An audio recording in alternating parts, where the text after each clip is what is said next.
এরে নবীর উম্মতের দল, নবী আমার বলেন আল কাইয়িসু মান দানা নাফসাহু ওয়া আমিলা লিমা বাদাল মাউত।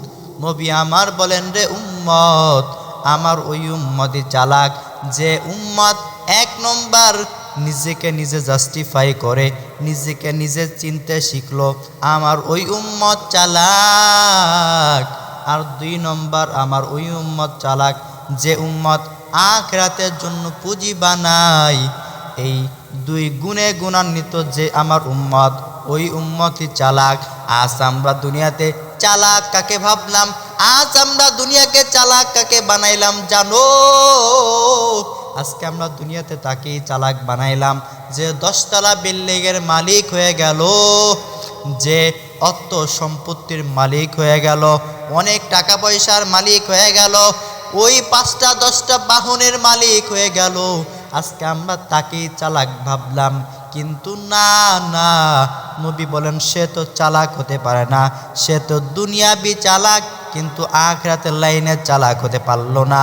নবী বলেন আমার ওই উম্মত চালাক যে উম্মত নিজেকে নিজে চিনতে শিখলো, অন্যের দোষ না ধরে নিজের দোষ নিজে ধরলো, নিজের দোষ নিজে বিবেচনা করে নিজেই সংশোধন করলো, অন্য দোষ নিয়ে ঘোরাঘুরি করলো না।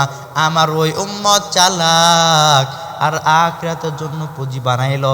কারণ বান্দা, আল্লাহ তাআলা তোমাকে দুনিয়া জীবন দিয়েছে, দুনিয়াতে পাঠিয়ে দিয়েছে, এখান থেকে বান্দা তোমাকে নেক আমল করতে হবে, আখিরাতের জন্য বান্দা পুঁজি বানাইতে হবে।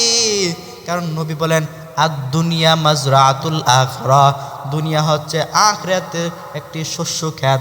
এজন্য বান্দা দুনিয়া পাইছো, দুনিয়া দেখাইছে, দুনিয়া আল্লাহ দিয়েছে, এই দুনিয়াতে বান্দা তুমি চিরস্থায়ী তুমি থাকতে পারবা না, বান্দা ক্ষণস্থায়ী জীবন।